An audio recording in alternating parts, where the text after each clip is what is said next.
नमस्कार माउन्टेन समाचारमा स्वागत छ। म उषा काफले र म खगेन्द्र विष्ट। सुरुमा अहिलेसम्मका मुख्य समाचार।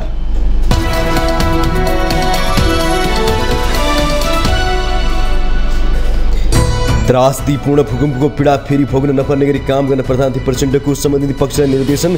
भूकम्प प्रतिरोधी संरचना इच्छा नभएर दायित्व भएको टिप्पणी। भैरहवा र पोखरा अन्तर्राष्ट्रिय विमानस्थल पूर्ण रूपमा सञ्चालनमा नआएकोमा राष्ट्रपति पौडेलको असन्तुष्टि। होटललाई उद्योगको मान्यता होटल संघ नेपालको माग। केन्द्रीय अस्पतालहरूका लागि तत्काल 16,000 दरबन्दी आवश्यक रहेको स्वास्थ्य मन्त्रालयको भनाई। विशेषज्ञ सहित 5 जना चिकित्सक स्थानीय तहमा पठाउन असम्भव। सरकारमा बस्ने कि छाड्ने भन्ने विषयमा नेकपा यसभित्र मतभेद। सरकार बाहिर बस्दा राजनीतिक रूपमा थप घाटा हुन सक्ने भनेर नेताहरूलाई थुम्थुम्याउँदै अध्यक्ष नेपाल। न्याय परिषद नियमावली 2074 को पहिलो संशोधन खारिज गर्ने नेपाल बार एसोसिएसनको माग। खारिज नभए यस विरुद्धको अभियान जारी रहने चेतावनी। इजरायल र हमास बीचको युद्ध लम्बियो। संयुक्त राष्ट्र संघद्वारा युद्ध विराम गर्न पुनः आह्वान। विश्वकै सुरक्षा खतरामा परेको महासचिव गुटरेसको टिप्पणी। र कतारमा जारी एएफसी एसियन कप फुटबलमा साउदी अरेबिया र थाइल्यान्ड विजयी। साउदी अरेबियाले ओमानलाई र थाइल्यान्डले किर्गिस्तानलाई हराए।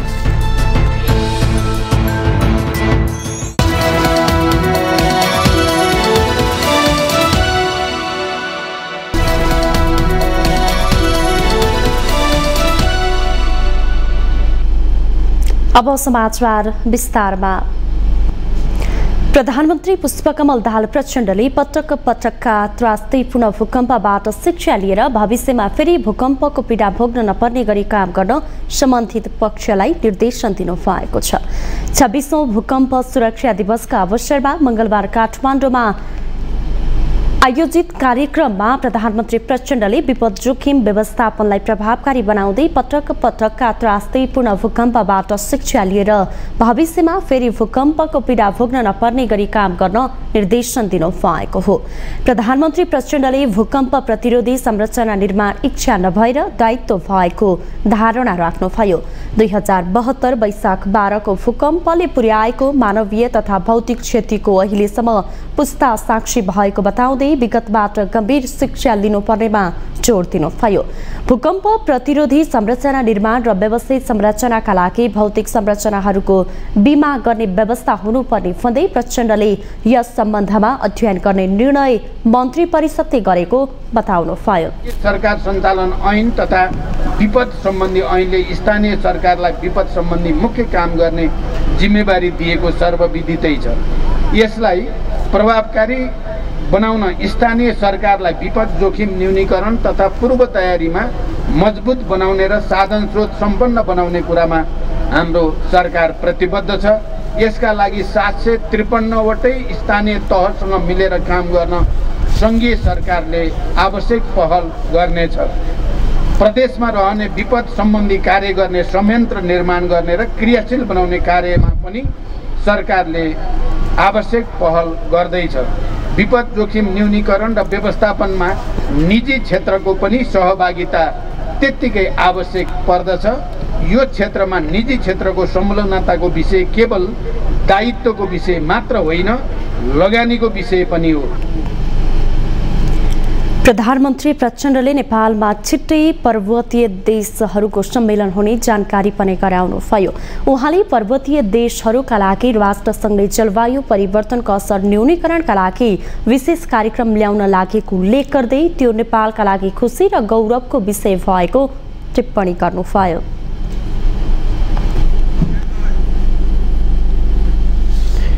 उप प्रधानमन्त्री एवं गृहमन्त्री नारायण काजी श्रेष्ठले भूकम्पबाट हुन सक्ने क्षति रोक्न तीनै तहका सरकारले हातेमालो गर्नुपर्ने बताउनु भएको छ।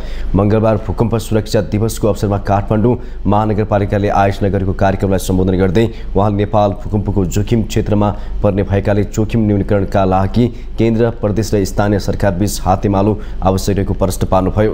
संघीय सरकार पालिकाहरूलाई सामर्थ्यवान बनाउन मिलेर काम गर्न तयार रहेको र सबै स्थानीय तहलाई आपतकालीन कार्य सञ्चालन निर्माणका लागि औजार तथा उपकरण उपलब्ध गराउँदै आएको गृहमन्त्री श्रेष्ठको भनाइ छ।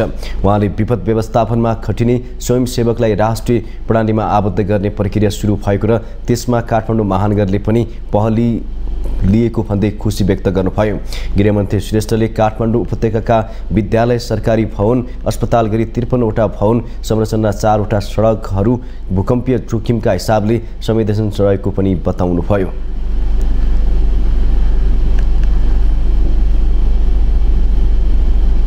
काठमाडौँ उपत्यकाका विद्यालय, अस्पताल र सरकारी भवन गरी 53वटा भवन संरचना र 4वटा सडक पुल भूकम्पीय जोखिमका हिसाबले संवेदनशील अवस्थामा रहेको र तिनको प्राथमिकतामा राखी पुनर्निर्माण गर्नुपर्ने देखाएको छ।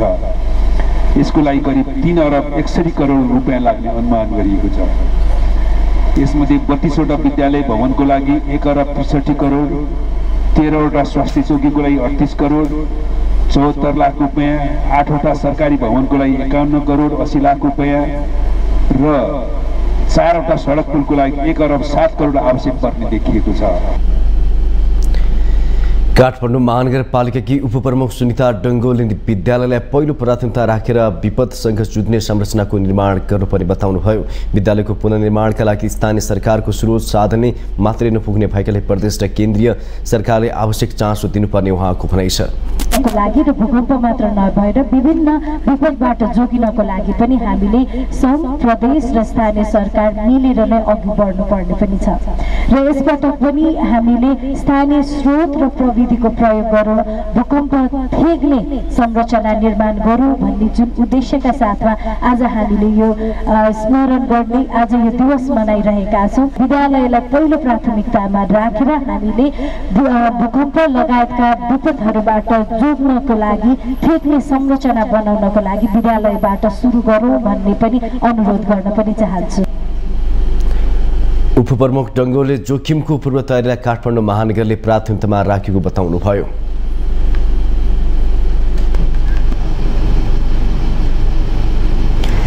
मंगलबार 26औं भूकम्प सुरक्षा दिवस विभिन्न कार्यक्रम आयोजना गरी मनाइएको छ। विक्रम सम्वत 1990 साल माघ 2 गते गएको विनाशकारी भूकम्पमा परेर धनजनको क्षति भएको सम्झनामा 2055 सालदेखि भूकम्प सुरक्षा दिवस मनाउन थालिएको हो। विशेष गरी विक्रम सम्वत 1990 साल माघ 2 गते गएको विनाशकारी भूकम्पको सम्झनामा 2055 सालदेखि भूकम्प सुरक्षा दिवस मनाउन थालिएको हो।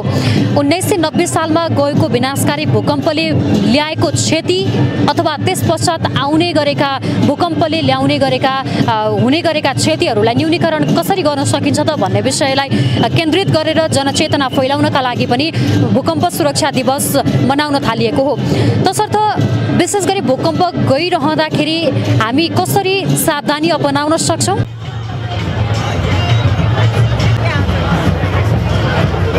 रेस्क्यूको काम भनेकै जब रेस्क्युअर कुनै भिक्टिमको रेस्क्यूमा खटिन्छ उसले आफ्नो जीवन पनि उति नै जोखिममा राखेर त्यो जोखिमयुक्त स्थानबाट व्यक्तिलाई बचाउनु पर्ने हुन्छ।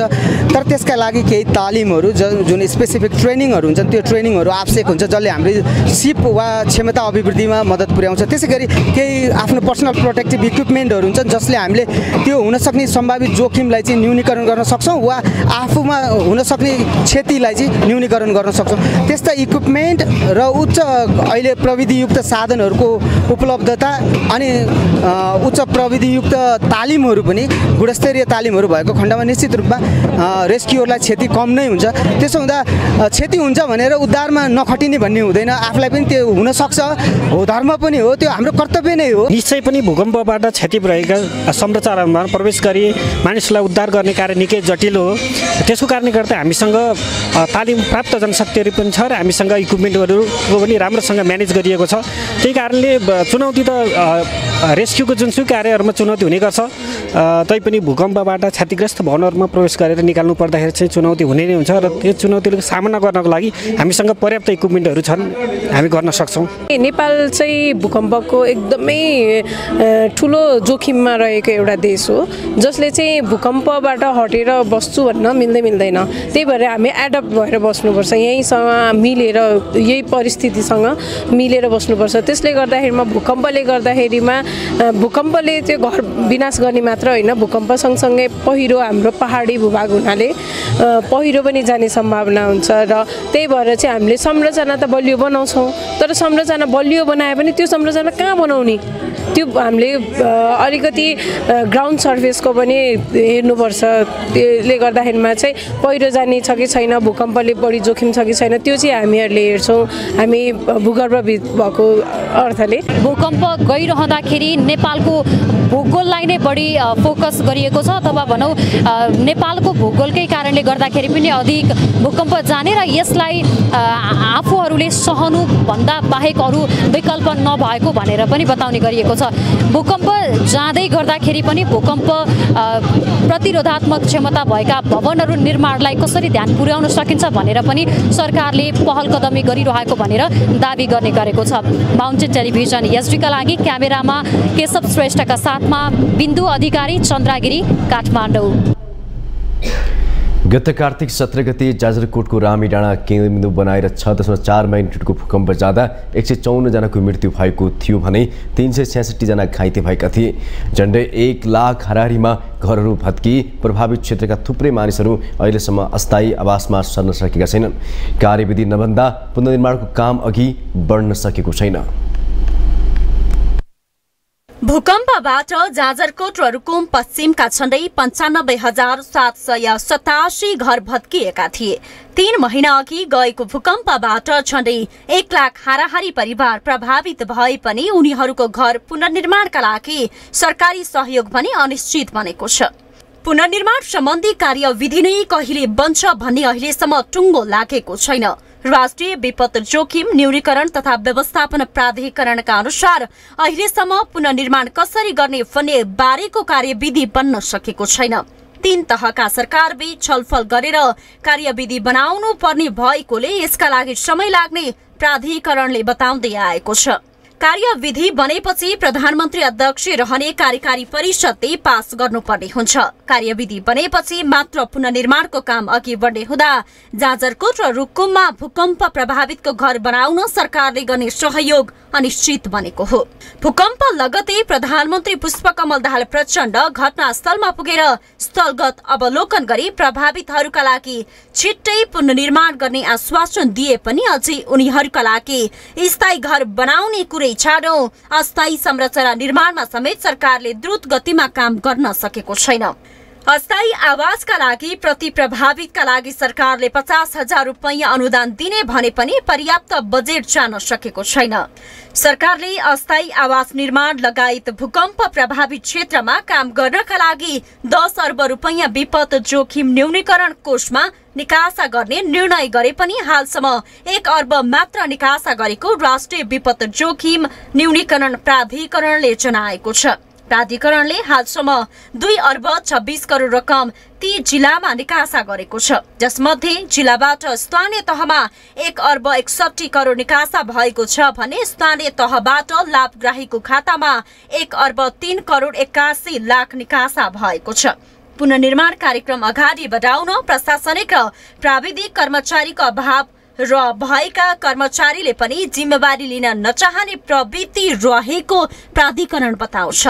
जाजरकोट र रुकुम लगायत पछिल्लो भूकम्पबाट क्षति भएका भौतिक संरचनाको पुनर्निर्माण तथा पुनर्स्थापना लगायतका काम गर्न झण्डै 66 अर्ब 40 करोड 54 लाख लाग्ने पूर्व अनुमान गरिएको छ। स्कुल, स्वास्थ्य संस्था, सरकारी भवन, सडक, पुल, खानेपानी लगायत पुनर्निर्माणका लागि ठूलो धनराशि खर्च हुने अनुमान गरिए पनि पुनः लागतको स्रोत सुनिश्चित तथा भइसकेको छैन। जाजरकोटमा भूकम्प जानु अघि बझाङमा 5.3 म्याग्निट्युड र 6.4 म्याग्निट्युडका 2 भूकम्प गएको थियो। यो भूकम्पमा पनि 1 जनाको मृत्यु भएको थियो भने 30 जना घाइते भएका थिए। उक्त भूकम्पमा क्षति भएका घरहरूको पनि पुनर्निर्माणको काम पनि अघि बढेको छैन। माउन्टेन टेलिभिजन एसडीका लागि जिल्ला ब्युरोको रिपोर्ट। माउन्टेन समाचारमा पालो भएको छ विश्रामको।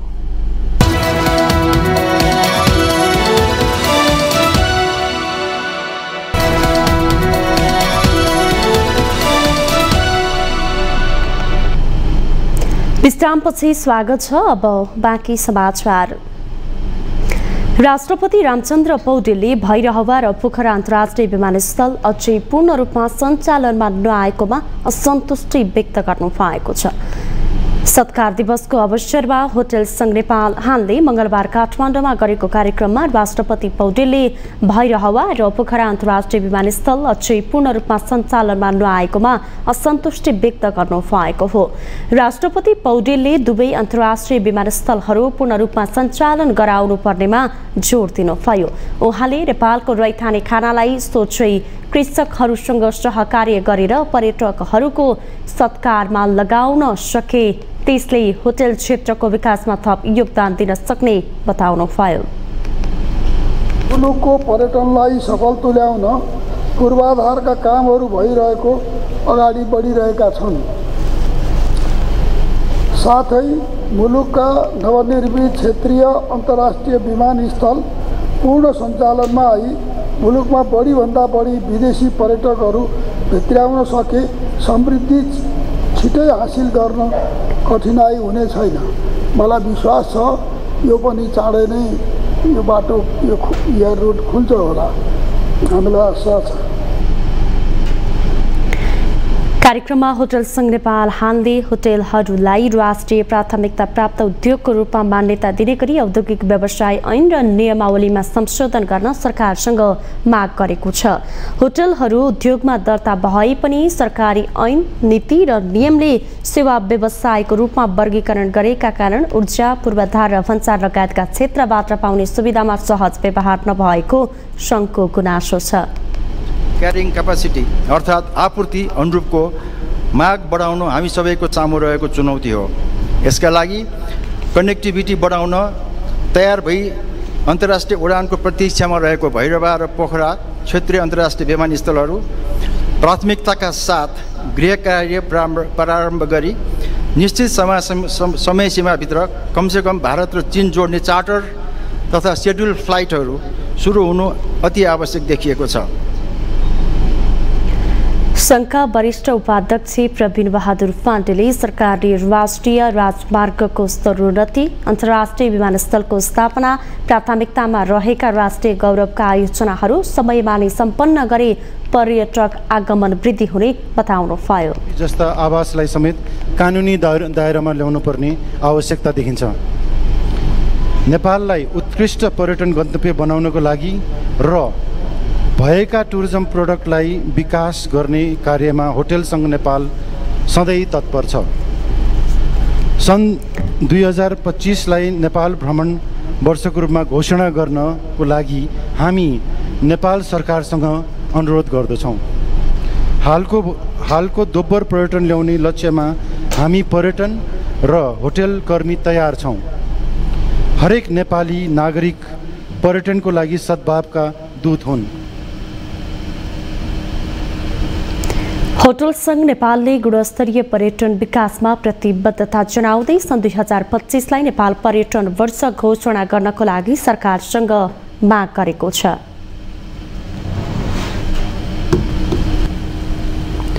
स्वास्थ्य तथा जनसङ्ख्या मन्त्रालयका सचिव डाक्टर रोशन पोखरेलले केन्द्रीय अस्पतालहरूका लागि तत्काल 16 दरबन्दी तत्काल आवश्यक बताउनु भएको छ।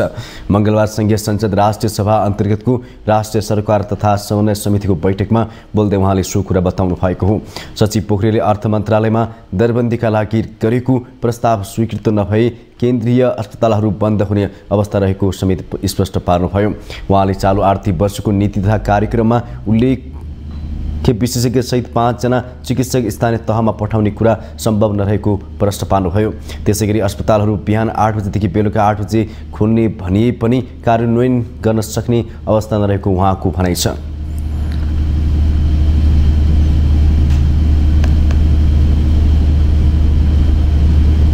मान्यज्यूहरूसँग छलफल भएर आएदेखि हामीलाई सजिलो हुन्थ्यो। अर्को एउटा नीतिमा आएको हामीले नसक्ने काम पनि छ हजुर। प्रत्येक स्थानीय तहमा एमडिजिपी डाक्टर सहित 5 जनाको डाक्टर पठाउनु भन्ने पनि नीतिमा आयो हजुर, जुन चाहिँ सम्भव छैन। 8 बजेदेखि बेलुका 8 बजेसम्म अस्पताल खोल्नु भन्ने पनि नीतिमा आयो हजुर, त्यो कसरी सम्भव होला। त्यही भएर यो चाहिँ मान्यज्यूहरूसँगै छलफल भएर आएदेखिबाट हामीलाई पनि काम गर्न सजिलो हुन्छ भन्ने हो। मैले यति भन्दै कुनै पनि एन्सर गर्न मैले खोजे होइन। मुख्य अर्थ मन्त्रालयबाट यो दरबन्दीको र ओएनएमलाई चाहिँ पास गर्नलाई सहयोग पुर्याइदिनुहुन्छ भन्ने मैले अन्तिममा रिक्वेस्ट राखेँ। थ्याङ्क यू हजुर। नेकपा एमालेकी सांसद तथा पूर्व मन्त्री डाक्टर बिमला पौडेल राईले जनचेतनामूलक कार्यक्रममा ध्यान दिएर निरोगी नेपाल बनाउने अभियान चलाउनु पर्ने बताउनुभयो।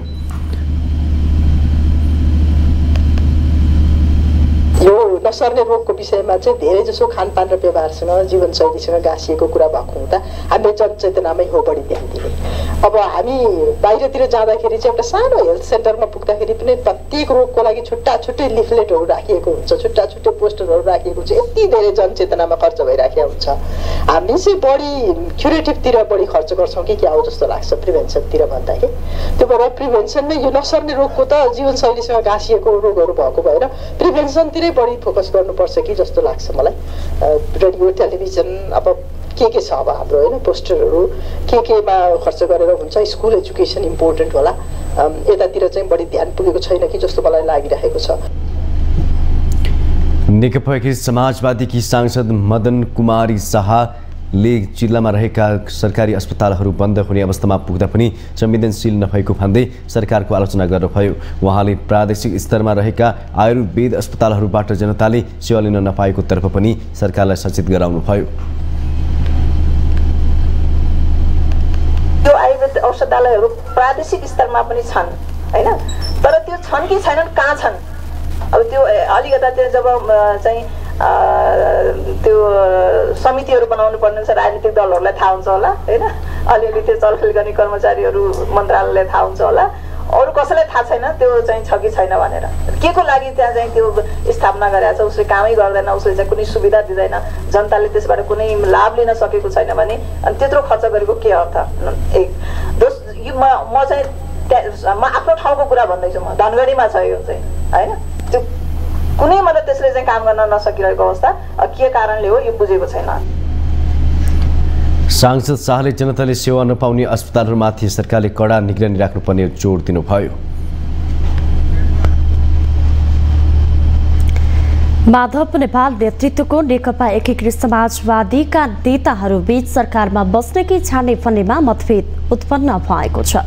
सोमबार पार्टी कार्यालय आलोकनगरमा बसेको सो पार्टीको केन्द्रीय सचिवालय बैठकमा सरकारका काम कारबाही, पार्टीबाट मन्त्री बनेकाहरूको पर्फर्मेन्स र जनताको अपेक्षाबारे छलफल हुँदा नेताहरूबीच सरकार छाड्नुपर्छ र छाड्नु हुँदैन भन्ने बीच चर्काचर्की नै हुन पुगेको छ। बैठकमा सचिवालय सदस्यहरूले सरकारको कार्यशैलीमा जनताले जताततै प्रश्न उठाइरहेको अवस्थामा पार्टी मुखदर्शक बनेर बस्नु कति जायज हो भनेर अध्यक्ष नेपालसँग प्रश्न गरेका थिए। जवाबमा अध्यक्ष नेपालले तत्काल राजनीतिक समीकरण परिवर्तन हुन नसक्ने भएकाले सरकार बाहिर बस्दा राजनीतिक रूपमा थप घाटा हुन सक्ने भन्दै जे जस्तो भए पनि तत्कालै सरकार छोड्न नहुनेमा जोड दिनु भएको थियो। अध्यक्ष नेपालको यस्तो जवाब सुनेपछि नेता जगन्नाथ खतिवड़ाले सरकार भ्रष्टाचार काण्डहरूमा मुछिए पनि केही बोल्न नसक्ने अवस्थामा रहेको बताउनु भएको थियो। उहाँले पार्टी र नेताहरूले सरकारको नराम्रो कामको विरोध गर्न पनि सक्ने अवस्थामा नरहेको र सरकारले राम्रो यो काम गर्यो भनेर जनतालाई भन्न सक्ने अवस्थामा नरहेको भन्दै पार्टीले ठोस धारणा तय गर्नुपर्ने अडान राख्नु भएको थियो। नेता खतिवड़ाको भनाइमा समर्थन गर्ने सचिवालय सदस्यहरूको संख्या अत्यन्तै कम भएकाले उहाँको आवाज पार्टीमा कमजोर बनेको एक नेताको भनाइ छ। एकीकृत समाजवादीको सचिवालयमा अध्यक्ष माधव नेपाल बाहेक सम्मानित नेता छलनाथ खनाल, उपाध्यक्षहरू डाक्टर बेदुराम भुषाल, घनेन्द्र बस्नेत, प्रमेश हमाल, जयन्ती राई, केशवलाल श्रेष्ठ, धर्मनाथ शाह छन्। त्यस्तै महासचिव घनश्याम भुसाल र 4 जना उपमहासचिव पनि सचिवालयमा छन्। यी मध्ये उपाध्यक्ष बेदुराम भुसाल र उपमहासचिव प्रकाश ज्वाला प्रचण्ड नेतृत्वको सरकारका मन्त्री समेत हुन्। तर सरकार र आफ्नो पार्टीका मन्त्रीहरूको काम कारबाहीप्रति असन्तुष्टि जनाउनेमा सम्मानित नेता खनाल, उपाध्यक्ष खनेन्द्र बस्नेत र उपमहासचिव जगन्नाथ खतिवडा मात्रै रहेको स्रोतको भनाइ छ। उपमहासचिव समेत रहेका प्रचार विभाग प्रमुख खतिवडाले पार्टीबाट मन्त्री भएकाहरूको अहिलेसम्मको कामप्रति पार्टीभित्र र बाहिर समेत प्रश्न उठेकाले प्रगति विवरण मागिएको बताउनुहुन्छ। सरकारमा हाम्रो पार्टीका तर्फबाट जानुभएका मन्त्रीहरूले आजसम्म गरेका के कस्ता कामहरू गर्नुभएको छ, कस्तो प्रगति भएको छ, यसको विवरणसहित तुरुन्तै पार्टीलाई त्यसको विवरण बुझाउन पार्टीले निर्देशन प्रदान गरेको छ। सरकारमा बस्ने कि छाड्ने र मन्त्रीहरूको पर्फर्मेन्समा मात्रै होइन, हालै भारतका विदेश मन्त्री जयशंकरको नेपाल भ्रमणका क्रममा भएको सम्झौताका सवालमा पनि सोसो पार्टीका नेताहरू बीच मतभेद देखिएको छ। बैठकमा कतिपय नेताहरूले 3 र 5 करोडको विरोध नगर्ने तर 20 करोडको किन विरोध गर्ने भनेर प्रश्न गरेका थिए। तर केहीले भने भारतीय दूतावासले स्थानीय तहका योजनामा सिधै 20 करोडसम्म लगानी गर्न पाउने भन्ने सम्झौता घातक बन्न सक्ने भन्दै आपत्ति जनाएका थिए। यस्तो आपत्ति जनाउनेमा पूर्व प्रधानमन्त्री समेत रहेका सम्मानित नेता छलनाथ खनाल अग्रपन्थीमा उभिनु भएको छ।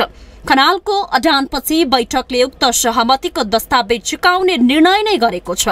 माउन्टेन टेलिभिजन एसडीका लागि उषा काफ्लेको रिपोर्ट। राष्ट्रिय स्वतन्त्र पार्टीले सवारी दुर्घटना न्यूनीकरणका उपाय अवलम्बन गर्न सरकारको ध्यानाकर्षण गराएको छ। मंगलबार सिंहदरबार स्थित भौतिक पूर्वाधार तथा यातायात मन्त्री प्रकाश ज्वालालाई भेटेर राष्ट्रिय स्वतन्त्र पार्टी सांसद तथा नेताहरूले सवारी दुर्घटना न्यूनीकरणका उपाय अवलम्बन गर्न सरकारको ध्यानाकर्षण गराएका हुन्। ज्ञापन पत्र बुझाउँदै पार्टीकी सहमहामन्त्री सुमना श्रेष्ठले दुर्घटनाबाट हुने मानवीय क्षति सरकारलाई सामान्य लाग्न थालेको हो कि भन्दै मन्त्री ज्वालासँग प्रश्न गर्नुभयो। उहाँले यस वर्षको मङ्सिर महिनासम्म देशभर साना ठुला गरेर करिब 10,745 दुर्घटना भएको प्रहरीको तथ्याङ्क रहेको बताउनुभयो। उहाँले यी दुर्घटनामा 916 जनाले ज्यान गुमाएको तथ्याङ्क प्रहरीसँग रहेको बताउनुभयो। नियमित जस्तो सवारी दुर्घटना भइरहन्छन् र हामीलाई कता कता यो दुर्घटनाबाट हुने मानवीय क्षति सामान्य लाग्न थालिसकेको पो हो कि यो वर्षको मङ्सिरसम्म मात्र देशभर साना ठुला गरेर करिब 10,745 वटा दुर्घटना भएको नेपाल प्रहरीको तथ्याङ्क छ, जसमा 916 जनाले ज्यान गुमाए, 2,791 जना गम्भीर र 11,091 जना सामान्य घाइते भए। नेपाल प्रहरीको तथ्याङ्क अनुसार दैनिक सरदर 54 वटा दुर्घटना हुन्छन् र त्यसमा 6 जनाको मृत्यु हुन्छ। ज्ञापन पत्र ग्रहण गर्दै मन्त्री ज्वालाले सवारी दुर्घटनाको विषयलाई लिएर सरकार गम्भीर रहेको बताउनुभयो। उहाँले सरकारले समस्याको समाधान गर्ने गरी काम गरिरहेको भन्दै त्यसलाई व्यवस्था गरेर सरकार जान नसक्ने प्रश्न पार्नुभयो। मन्त्री ज्वालाले सडकलाई खाल्डाखुल्डी रहित बनाएर सडक सुधारका कामलाई तीव्रता दिएर सवारी साधन परीक्षणका कामलाई अझै व्यवस्थित गर्ने तथा चालकलाई प्रशिक्षण दिएर दुर्घटनाको समस्या समाधान गर्न पहल गरिरहेको बताउनुभयो।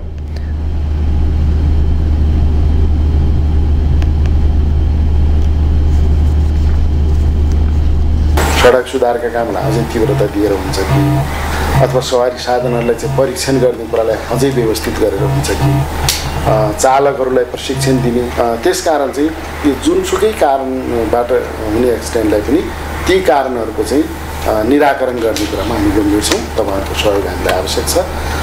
दलको सहयोग, पार्लियामेन्टको सहयोग, पार्लियामेन्ट्री कमिटीहरूको सहयोग, अब विज्ञहरूसँग पनि हामी छलफल गरेर हामी अगाडि बढ्छौँ। सरकार सवारी साधन दुर्घटनाको न्यूनीकरणका लागि आवश्यक काम गरिरहेको अघि बढिरहेको मन्त्री ज्वालाको भनाइ छ।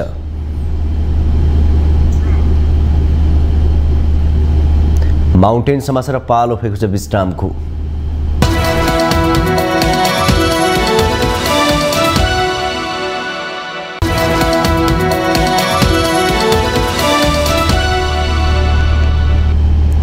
विश्रामपछि पुनः स्वागत छ। अब बाँकी समाचार। प्रधानमन्त्री पुष्पकमल दाहाल प्रचण्डले बीपी कोइराला स्वास्थ्य विज्ञान प्रतिष्ठानको कार्यकारिणी समिति बैठक बोलाएर शिक्षा कर्मचारी र चिकित्सकहरूका माग सम्बोधन गर्न निर्देशन दिनुभएको छ। स्वास्थ्य तथा जनसङ्ख्या मन्त्री मोहन बहादुर बस्नेत र मुख्य सचिव डाक्टर वैकुण्ठ रियाललाई मंगलबार प्रधानमन्त्री निवास बालुवाटारमा बोलाएर प्रधानमन्त्री प्रचण्डले स्वास्थ्य विज्ञान प्रतिष्ठानमा देखिएका समस्या समाधान गर्न निर्देशन दिएको प्रधानमन्त्रीका प्रेस सल्लाहकार गोविन्द आचार्यले जानकारी दिनुभयो। प्रधानमन्त्री प्रचण्डले बीपी कोइराला स्वास्थ्य विज्ञान प्रतिष्ठानको पछिल्लो अवस्थाबारे जानकारी लिँदै स्वास्थ्य जस्तो संवेदनशील क्षेत्रको सेवा प्रभावित हुँदा बिरामी र सर्वसाधारणले दुःख पाउने भएकाले यसलाई गम्भीर रूपमा लिन निर्देशन दिनुभएको छ। नेपाल बार एसोसिएसनले न्याय परिषद नियमावली 2074 को पहिलो संशोधन 2080 खारिज हुनुपर्ने माग गरेको छ। मंगलबार सर्वोच्च अदालत बार एसोसिएसनले गरेको सर्वोच्च अदालतका नवनियुक्त न्यायाधीश सुनिल कुमार पोखरेललाई बधाई तथा शुभकामना दिन आयोजित कार्यक्रममा नियमावली खारिज हुनुपर्ने माग उठेको हो। असोज 1 गते जारी भएको न्याय परिषद नियमावली 2074 को पहिलो संशोधन 2080 असोजमै भएको नेपाल बार एसोसिएसनको साधारण सभा र चितवनको कार्यकारिणी परिषदले समेत विरोध गरे पनि न्याय परिषदले अटेर गरी अघि बढेको बारले आरोप लगाएको छ। नियमावली खारेज नभएसम्म यस विरुद्धको अभियान जारी रहने बारले स्पष्ट गरेको छ।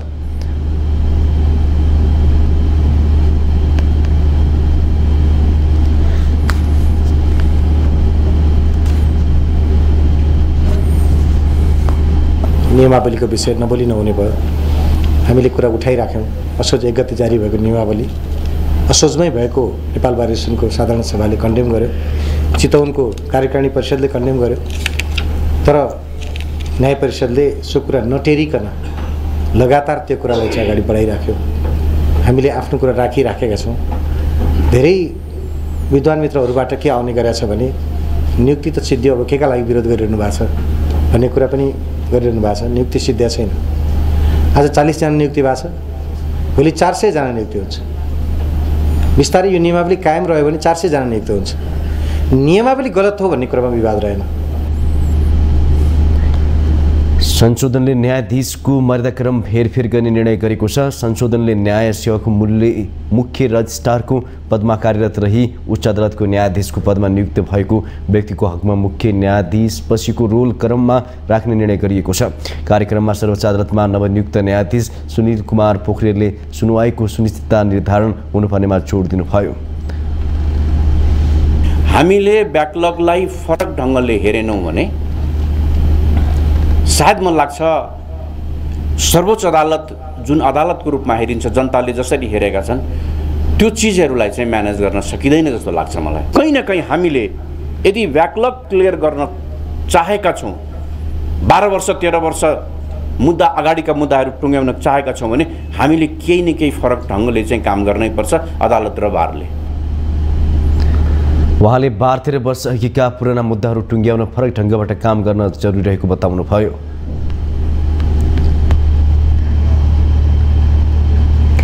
नेपाल अन्तर्राष्ट्रिय चलचित्र महोत्सव निपको 7औं संस्करण चैतको 1 देखि 5 गतेसम्म हुने भएको छ। नेपाल चलचित्र तथा सांस्कृतिक प्रतिष्ठानको आयोजनामा निपको 7औं संस्करण हुन लागेको हो। 60 देशबाट प्राप्त 500 बढी चलचित्रबाट निपले 7औं संस्करणमा 40 देशका 88 वटा फिल्म छानेको महोत्सव आयोजक समितिका अध्यक्ष केपी पाठकले जानकारी दिनुभयो। फेस्टिभललाई राष्ट्रिय र अन्तर्राष्ट्रिय 2 भागमा विभाजन गरी दुवै भागमा फिचर चलचित्र, लघु फिल्म र वृत्तचित्र विधामा अवार्ड वितरण गरिने उहाँको भनाइ छ। हामीले करिब 115 फिल्मबाट चाहिँ हामीले एकदम सर्टलिस्ट गर्न असाध्यै गाह्रो भयो। 115 सम्म चौथो 5औं पटकमा सर्टलिस्ट गरेर 115 सम्म ल्याएको थियौँ। त्यहाँबाट 88 मा झार्नको लागि असाध्यै गाह्रो भयो। टाइम पनि क्यालकुलेसन गर्नु परिरहेछ, हाम्रो क्यापासिटी पनि हेर्नु परिरहेछ। गर्दा अन्तिममा आएर हामीले 40 कन्ट्रीको 88 फिल्म चाहिँ हाम्रो सचिवालयले टुङ्ग्यायो र आज हामीले यहाँहरूसम्म चाहिँ सार्वजनिक गरेका छौँ। अब यसबारेमा यो विज्ञप्तिमा जस्तो यसपालिदेखि हामीले यहाँ विज्ञप्तिमा आइहाल्यो, अडियन्स चोइस अवार्ड थप्ने भनेका छौँ। कार्यक्रममा चलचित्र विकास बोर्डका अध्यक्ष भुवन केसीले नेपाली चलचित्रमा विदेशी लगानी ल्याउनु पर्ने बताउनुभयो। उहाँले नेपाली चलचित्रमा विदेशी लगानी ल्याउन सके अन्तर्राष्ट्रिय स्तरमा नेपाली चलचित्रहरूले प्रतिस्पर्धा गर्न सक्ने उल्लेख गर्नुभयो। चित्रमा विदेशी लगानी ल्याउन सकियो भने हामीले अझ धेरै रकममा इन्टरनेसनल लेभलमा हाम्रो देशका फिल्महरूले पनि प्रतिस्पर्धा गर्न सक्छ भन्ने मलाई लाग्छ। तर विदेशी लगानी ल्याउने पनि यहाँ ल्याउने पनि प्राविधान छैन। त्यसका लागि पनि हामीले पहल गरिरहेछौँ। भित्र्याउन पर्यो। एटलिस्ट 100% नभए पनि 49% विदेशी लगानी गर्न चाहने मान्छेहरूलाई तब मात्रै हामीले अझ र इक्विपमेन्ट हामीले ल्याउन सक्दैनौँ। नेपाली चलचित्र बनाउनको लागि राम्रोसँग इक्विपमेन्ट हामीले ल्याउने वातावरण छैन। त्यो इक्विपमेन्ट यावत चिजहरू स्टुडियो छैन हामीसँग। एउटा हामी चाहिँ नि एउटा हस्पिटलको सिन खिच्न पऱ्यो भने यतातिर बिचरा बिरामीको अपरेसन भइरहेको हुन्छ, यतापट्टि साइडमा हामीले लाइट बालेर सुटिङ गर्नुपर्छ। बिस्तारै बिरामीलाई डिस्टर्ब होला भनेर गर्नुपर्ने स्थितिमा छौँ। वरिष्ठ कलाकार निर शाहले नेपालमा चलचित्र क्षेत्र राष्ट्रिय उद्योगका रूपमा विकास हुन नसकेको टिप्पणी गर्नुभयो। चलचित्र कर्मलाई दिगो रूपले टेवा दिने उपयुक्त किसिमको पुँजी र बजार व्यवस्थापन नहुनु नेपाली चलचित्र उद्योगको सबैभन्दा ठूलो चुनौती रहेको शाहको भनाइ छ। राष्ट्रिय चलचित्र उद्योग हामी जसलाई भन्छौँ त्यो उद्योग र राष्ट्रिय चाहिँ हुन सक्यो कि सकेन त्यसबारे प्रशस्त विश्लेषणात्मक अध्ययनको जरुरी छ। मेरो विचारमा हुन सकेको छैन। राष्ट्रिय पनि हुन सकेको छैन, उद्योग पनि हुन सकेको छैन। चलचित्र चाहिँ छ। चलचित्र भएका कारणले गर्दाखेरि चलचित्र कर्म हुने नै भयो। त्यो चलचित्र कर्मलाई दिगो रूपले टेवा दिने उपयुक्त किसिमको पुँजी व्यवस्थापन नहुनु र बजार व्यवस्थापन नहुनु चाहिँ आजको हाम्रो चलचित्र कर्मको सबैभन्दा ठुलो चुनौती हो। अभिनेता प्रदीप खड्काले संचार तथा सूचना प्रविधि मन्त्रालय अन्तर्गत चलचित्र विकास बोर्ड हुँदा प्रोपोगन्डाको विषयका रूपमा मात्रै हेरिन सक्ने शंका व्यक्त गर्नुभएको छ।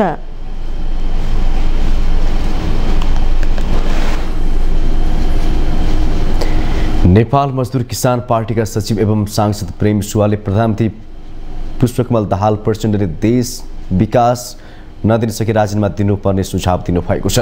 26औं राष्ट्रिय भूकम्प सुरक्षा दिवसको अवसरमा मंगलबार भक्तपुरमा आयोजित जनचेतनामूलक शैक्षिक प्रदर्शनीलाई सम्बोधन गर्दै उहाँले यस्तो बताउनु भएको हो। सांसद सुवालले प्रधानमन्त्री प्रचण्डले केही दिन अघि मात्रै राजनीतिक दलका नेताहरूको बैठक राखेर आफू प्रधानमन्त्री बनेको 1 वर्ष मात्रै भएको र देशको अर्थतन्त्र आफूले अहिलेको अवस्थामा नपुर्याएको बताएको भन्दै सुधारका काम गर्न नसके राजीनामा दिएर घरमा बस्न सुझाव दिनुभयो। राणा शासन र पञ्चायत विरुद्ध लडेकाहरूले गणतन्त्रमा अब केही गर्न सकिँदैन भनेर जनतालाई धोका दिन नपाइने उहाँको भनाइ छ।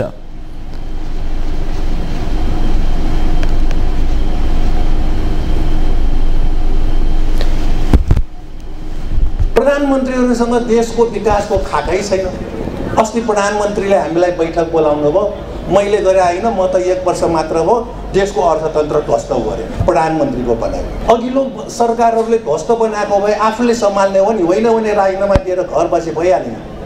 राणा शासनको विरुद्ध लडेको, पञ्चायतको विरुद्ध लडेको, अनि बहुदल र गणतन्त्र अब केही गर्न सक्दिन भनेर हुन्छ।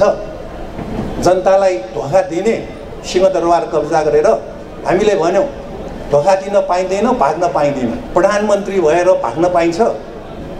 त्यसकारण यस्तो नेतृत्व भएसम्म सांसद सुवालले मेलम्चीको पानी बारम्बार उद्घाटन गर्ने काम लज्जाजनक रहेको टिप्पणी गर्नुभयो।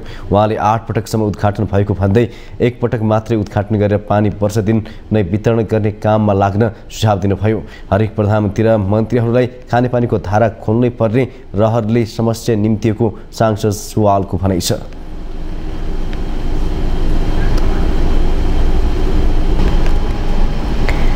काठमाडौँ महानगरकी उपप्रमुख सुनिता टङ्गोलले हरेक वर्ष 15,000 महानगरवासीलाई रोजगारी दिने गरी 10वटा गौरवका योजनाहरू अघि सारिएको बताउनु भएको छ।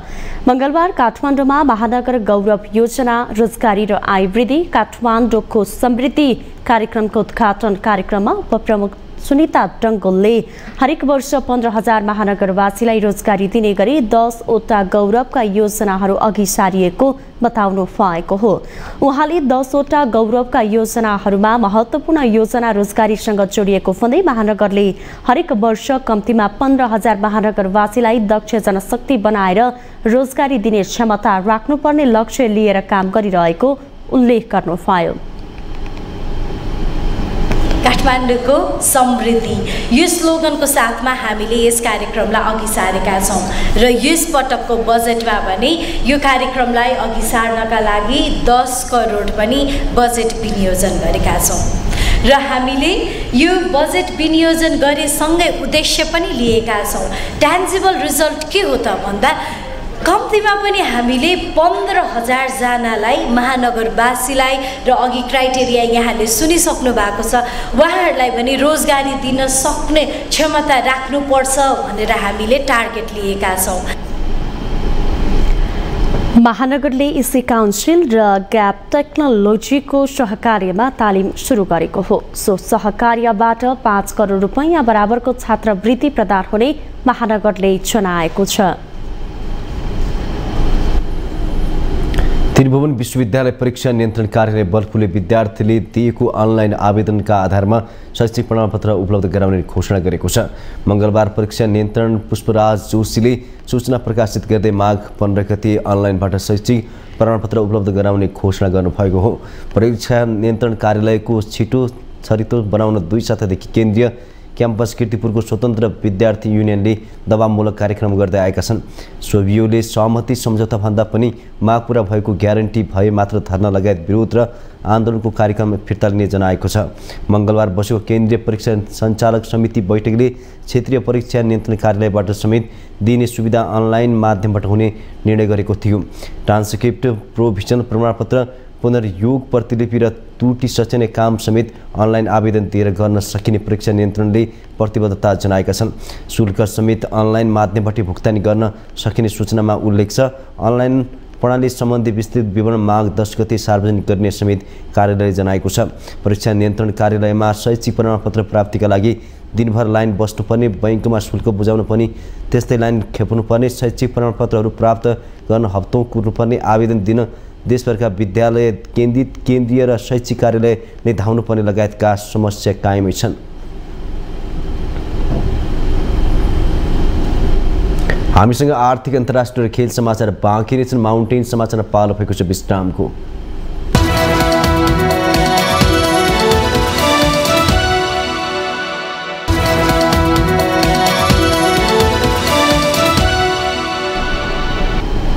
विश्रामपछि पुनः स्वागत छ। अब पालो आर्थिक समाचारको।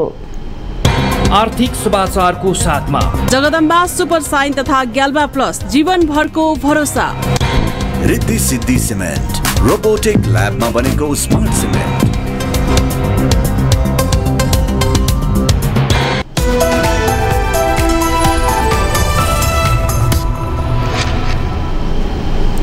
नेपाल यातायात व्यवसायी राष्ट्रिय महासंघका वरिष्ठ उपाध्यक्ष सरोज सिटौलाले राज्यको कमजोरीले यातायात क्षेत्र समस्याग्रस्त अवस्थामा पुगेको आरोप लगाउनु भएको छ।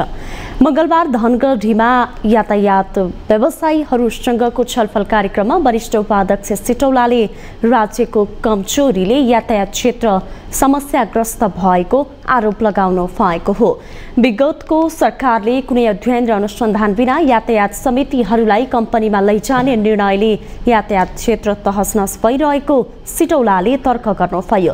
सिन्डिकेट हटाउने नाममा अनुसन्धान बिना कम्पनीमा रूपान्तरण गर्ने निर्णयले यातायात क्षेत्र धराशायी भएको वरिष्ठ उपाध्यक्ष सिटौलाले उल्लेख गर्नुभयो। उहाँले सरकारले कुनै पनि कार्यविधि नबनाएकोले नागरिकताको आधारमा कम्पनी खोल्ने प्रवृत्ति मौलाउँदा अस्वस्थ प्रतिस्पर्धा बढेको बताउनुभयो।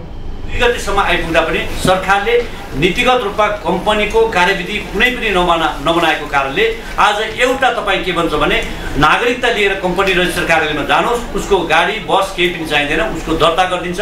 त्यसले गर्दा अस्वस्थ प्रतिस्पर्धा भएर नेपालभरिको सवारी साधन अस्वस्थ प्रतिस्पर्धा छ। जो गाडी जहाँ जाने कुनै किसिमको वैज्ञानिक नीति वातावरण केही पनि बनेको छैन र राज्यबाट चाहिँ जुन किसिमले को स्पिड बढाउनु पर्थ्यो त्यो स्पिड नबढाएकै कारण आज दुर्घटनाको पनि बिमाको नीति प्रश्न बनिरहेको छैन। उहाँले 72 घण्टाको नाममा भारतीय नम्बर प्लेटका सवारी साधनहरू फित्रिएर देशभर घुमिरहेको कारणले अस्वस्थ प्रतिस्पर्धा बढेकाले र सवारी बिमाको विषयमा पनि स्पष्टता नभएकाले व्यवसायीहरू समस्यामा रहेको बताउनुभयो। अब पालो अन्तर्राष्ट्रिय समाचारको।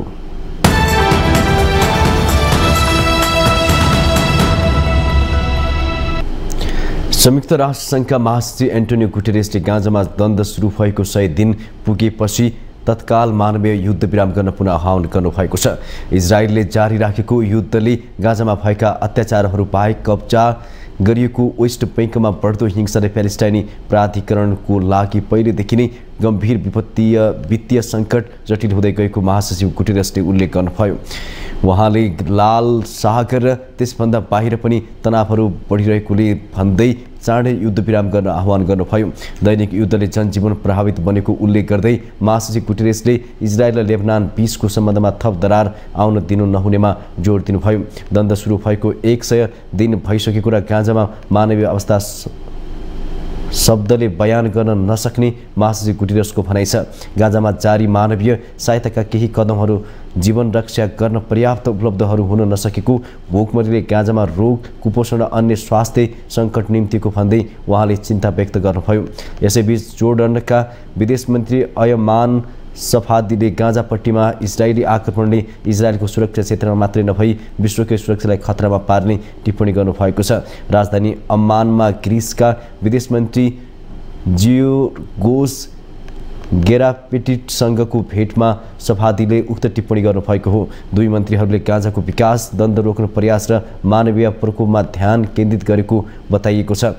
संयुक्त पत्रकार सम्मेलनमा दुवै मन्त्रीले गाजामा शत्रुताको तत्काल अन्त्य गर्न र आवश्यक सबै सहयोग पुर्याउन प्रभावकारी संयन्त्र अपनाउन आह्वान गर्नुभएको छ।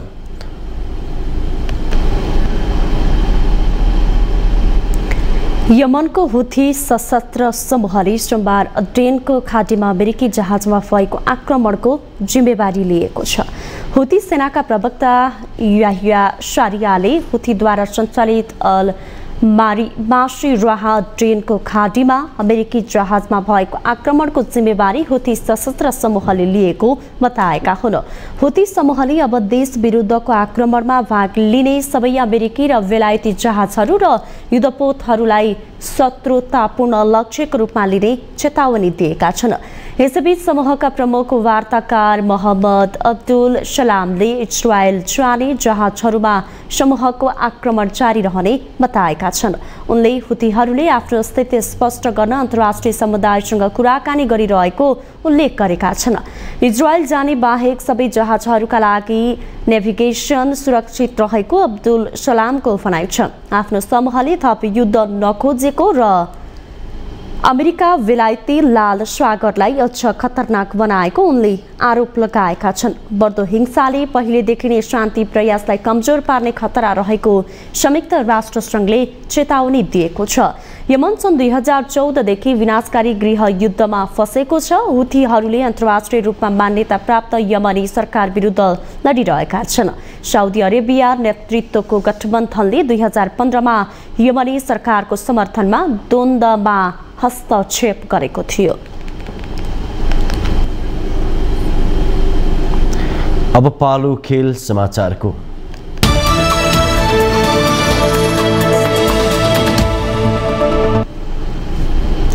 एएफसी एसियन कप फुटबलमा साउदी अरेबिया र थाइल्यान्डले जित दर्ता गरेका छन्।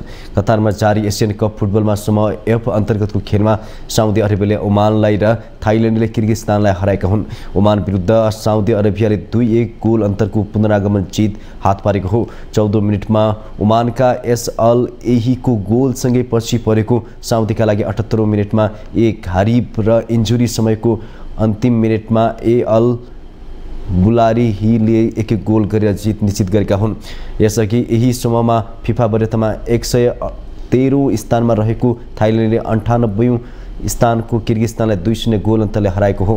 थाइल्यान्डका लागि दुवै गोल सुपा जाइदेदले गरे। यो सँगै एसियन कपमा समूह चरणका एक खेल सकिएका छन्।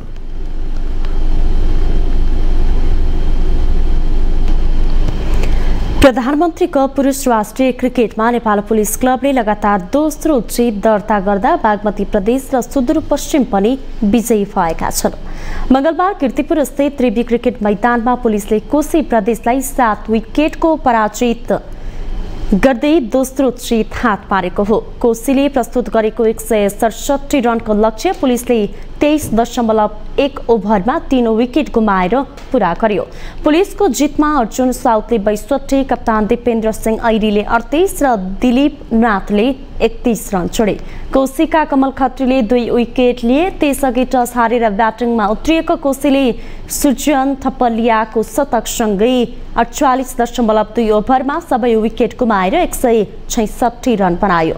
पुलिसका करण केसीले 3 तथा सुनिल धमला र ललित राजवंशीले 2-2 विकेट लिए।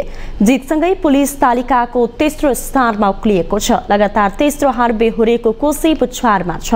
मंगलबार नै सूर्य तामाङको ह्याट्रिकसँगै बागमती प्रदेशले प्रतियोगितामा पहिलो जित निकालेको छ।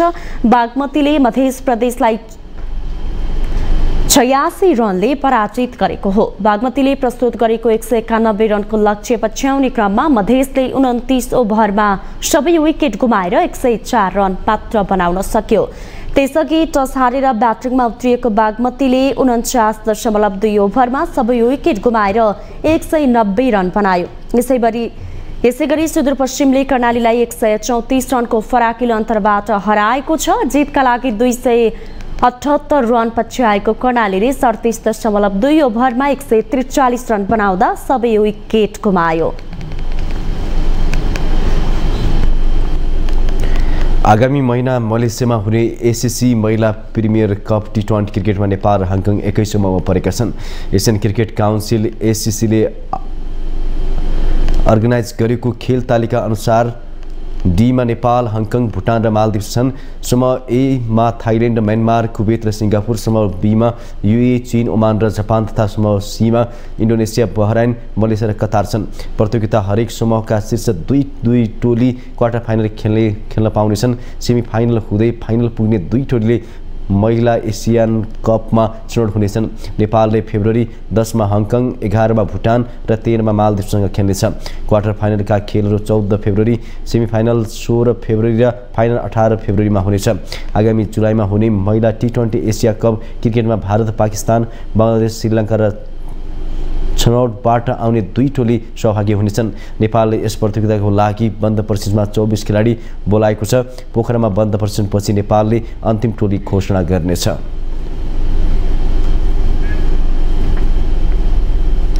माउन्टेन समाचार पालो भएको छ विश्रामको।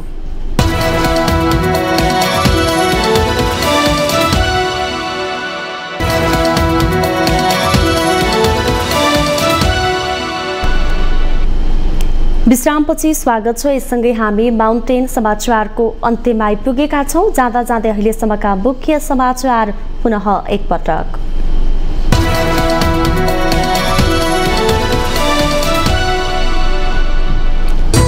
त्रासदीपूर्ण भूकम्पको पीडा फेरि भोग्न नपर्ने गरी काम गर्न प्रधानमन्त्री प्रचण्डको सम्बन्धित पक्षलाई निर्देशन। भूकम्प प्रतिरोधी संरचना इच्छा नभएर दायित्व भएको टिप्पणी। भैरव र पोखरा अन्तर्राष्ट्रिय विमानस्थल पूर्ण रूपमा सञ्चालनमा नआएकोमा राष्ट्रपति पौडेलको असन्तुष्टि। होटेललाई उद्योगको मान्यता होटेल संघ नेपालको माग। केन्द्रीय अस्पतालहरूका लागि तत्काल 16,000 दरबन्दी आवश्यक रहेको स्वास्थ्य मन्त्रालयको भनाई। विशेषज्ञ सहित 5 जना चिकित्सक स्थानीय तहमा पठाउन असम्भव। सरकारमा बस्ने कि छोड्ने भन्ने विषयमा नेकपा यसभित्र मतभेद। सरकार बाहिर बस्दा राजनीतिमा थप घाटा हुन सक्ने भनेर नेतालाई थुम्थिम्याउँदै अध्यक्ष नेपाल। न्याय परिषद नियमावली 2074 को पहिलो संशोधन खारिज गर्न नेपाल बार एसोसिएसनको माग। खारिज नभएसम्म यस विरुद्धको अभियान जारी रहने चेतावनी। इजरायल र हमास बीचको युद्ध लम्बियो। संयुक्त राष्ट्रसङ्घद्वारा युद्धविराम गर्न पुनः आह्वान। विश्व नै सुरक्षा खतरामा परेको मासले गुटेरसको टिप्पणी। र कतारमा जारी एएफसी एसियन कप फुटबलमा साउदी अरेबिया र थाइल्यान्ड विजयी। साउदी अरेबियाले ओमानलाई र थाइल्यान्डले किर्गिस्तानलाई हराए।